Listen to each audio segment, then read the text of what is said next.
Hello students, welcome to part 2 of our test taking strategies workshop video. All right, so now we're talking about what happens during the test. Okay, so the test is in front of you, whether it be something on paper, you're in a classroom taking the test, or maybe you're at home and the test is in front of you on your computer. Okay, so here's some helpful tips. Going along with test preparation, right? During the test, you also want to think positive thoughts only. All right, avoid negative thinking. So here's another way where we can train our brain for a more self-confident state, and that is to notice what you're feeling. And you may think, I am so nervous, but we can take that feeling, because this is the same physical state that we also feel when we're excited about something. All right, so if you start feeling nervous during a test, okay, instead, rename that physical state as a state of excitement and think, I'm excited about this challenge. Okay, I want you to try that.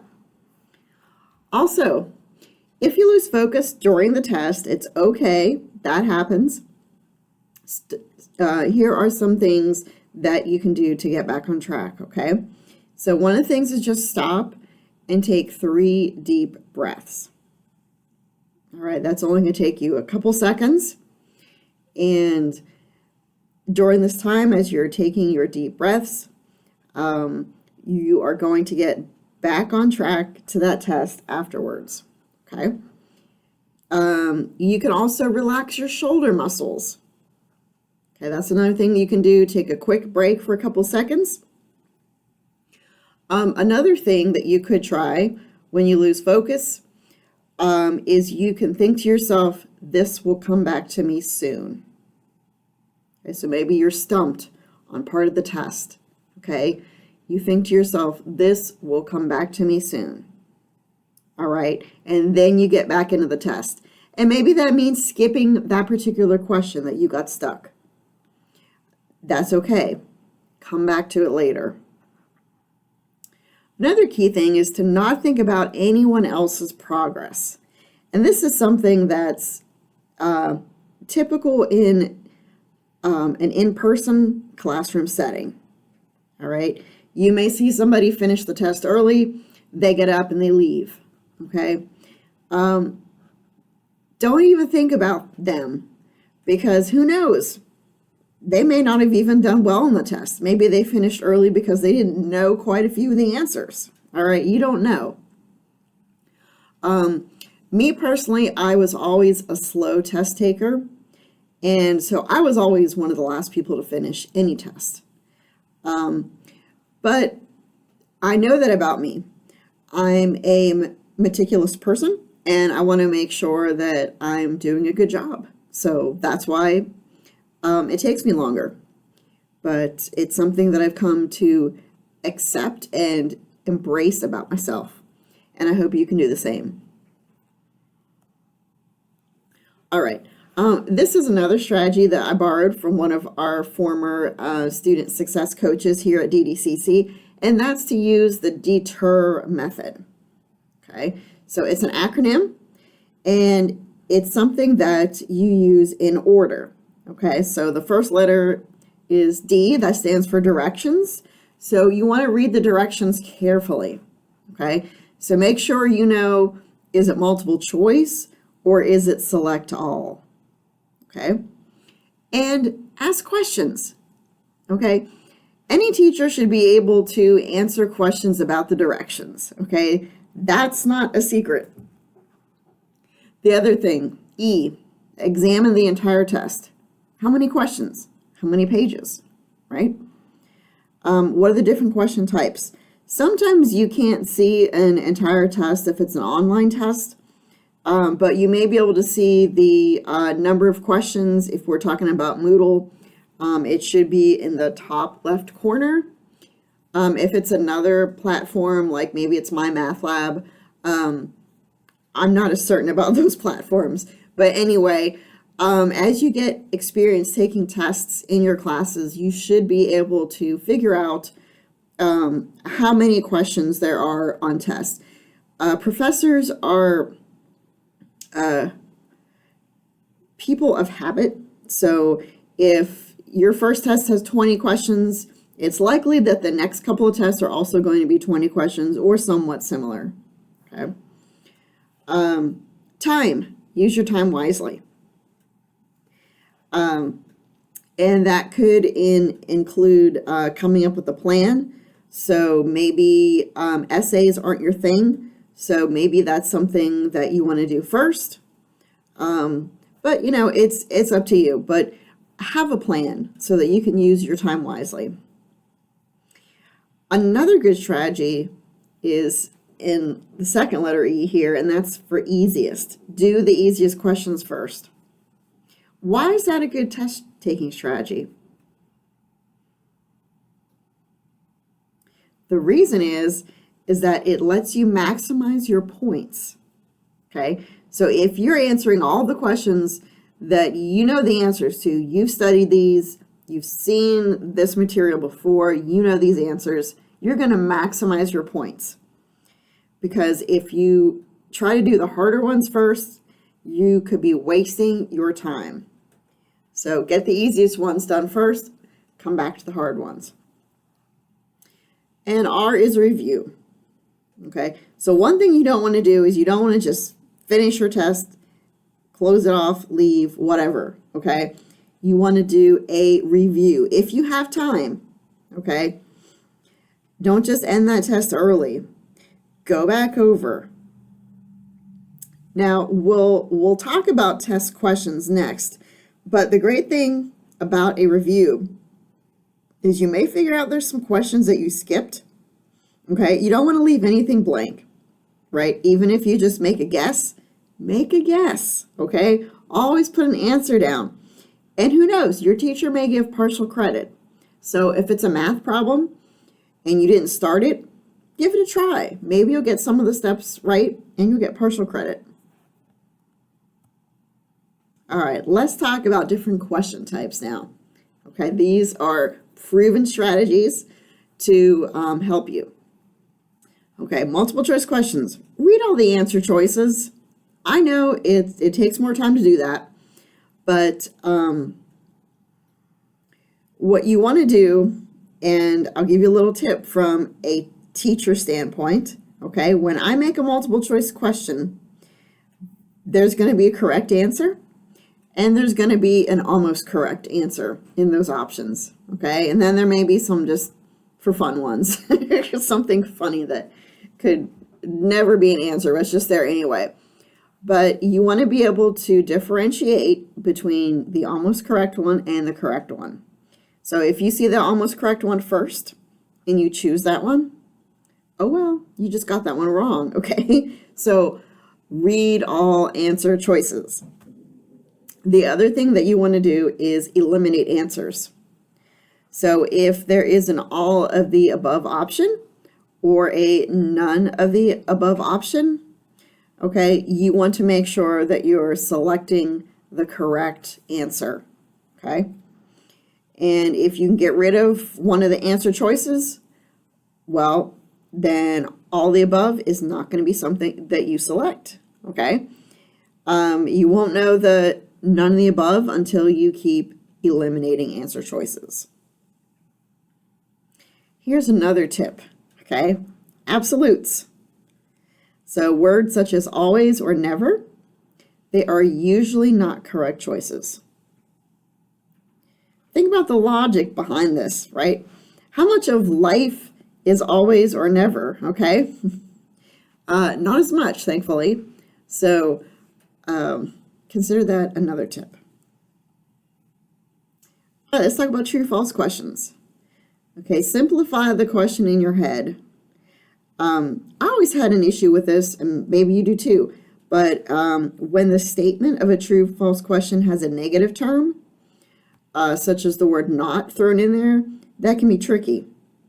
Okay, so what I do is I try to reread that question and take the word not out of there, and then figure out whether I think true or false. And then I would write down the opposite, right? So put that negative statement back in there. That means you have to do the opposite of what the statement read, without that negative term in there. I hope that makes sense. It's very confusing to actually try to explain it without having a visual. Maybe I should have put that visual in there, but anyway, hopefully you can get what I'm saying there. All right, the other thing are qualifier terms, okay? Most, many, or sometimes, those are some terms that are considered qualifiers. These statements are usually true. And going back to what I said with multiple choice questions, when you have absolutes, always or never, these statements are usually false. All right, let's move on to essay questions. Here's a few tips for you. Read your prompt thoroughly, okay? Look for keywords. Make sure you know what the essay is asking, right? Are you supposed to describe or summarize? Do you have to compare or contrast? Do you need to analyze, evaluate, or justify? Okay, so that's going to determine the structure of your essay. Make an outline or a mind map.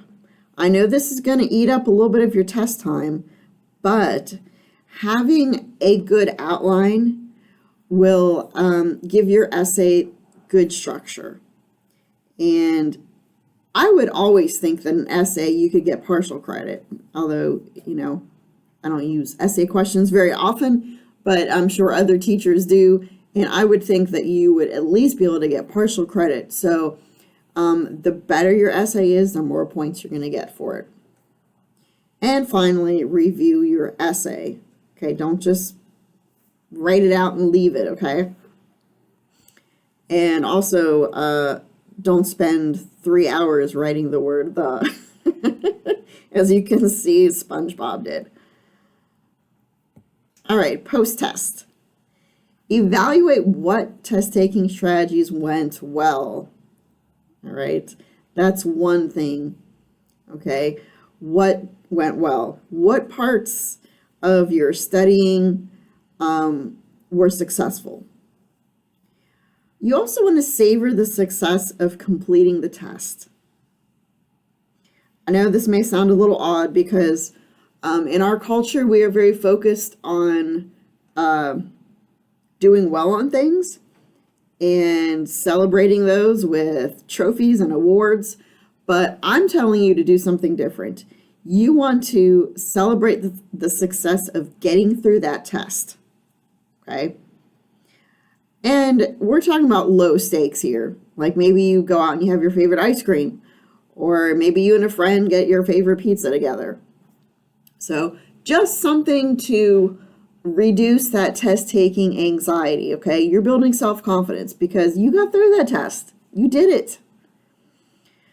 Another thing is you want to ask your teacher if you can review your test.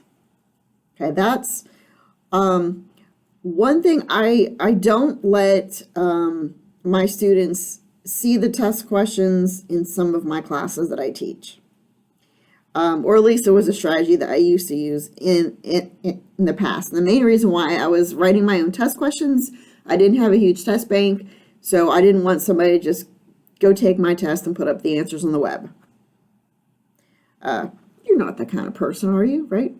But anyway, but I would let a student review a test with me. So if you don't get your test back to keep, then ask your instructor if you can review it with them, okay? And as you're looking over your test performance, did you find any patterns or errors? Where did the questions come from? Maybe your teacher takes more of their test questions from the notes, such as class time or class videos, if it's an online class, or maybe they come from the book, okay? Figure this out. Also, talk with your instructor If you bombed a test, it's not the end of the world, and you can do better next time. One of the things that you may want to ask your teacher is to look over your test with them and ask, hey, what can I do better on? What can I do well? What tips do you have? Okay, 9 out of 10 teachers are going to tell you something that is a good answer to those questions and is going to be of help to you. And I know it's hard for students to ask for help. Once again, this is a cultural thing within our culture. We don't like to ask for help. It makes us seem weak. Okay, but I'm going to tell you something, and I want you to remember this, okay? Are your teachers going to remember you 5 or 10 years from now? Okay, maybe. If you stood out, okay, that'd be great, right? But 10 years from now, if you came back, I could remember you, but I may not remember how good you did on your tests, okay? So don't worry about it, all right? Ask for help. Don't worry about it. Most of your teachers are going to be happy that you asked for help. It shows that you care about your performance in school. That says a lot, okay? And also get help from tutors that we have. DDCC has free tutoring. We've got coaches in our Learning Commons and on the Davie campus too. So we've got coaches that you can come in and talk to, get help with in person, or we also have some times that you can schedule with our coaches and have a session virtually. And sometimes you can even use the other coaches through our tutoring website. Okay, so these could be coaches all over the US, and it could be any time of day or night. So please seek out tutoring. If you're somebody that works and you only have time to do your classwork at night, go online. Go to our Learning Commons website, find our online tutoring website, and there will be somebody that can work with you at that given point of the night, okay? And it may be that you have to schedule it, so you may not be able to do it that particular night, but you can probably schedule it for the next night or maybe 2 nights out. They'll have somebody that can work with you at that particular time of the night, okay? So don't worry about that. We've got you covered. All right, well, that is the end. I hope you watched both parts 1 and this one, part 2 of our test taking strategies video. And remember that your tests are open notes in this class, so you are welcome to have this video and the other video open in another tab while you take the test. But I really do hope that you watched both of these videos all the way through. All right.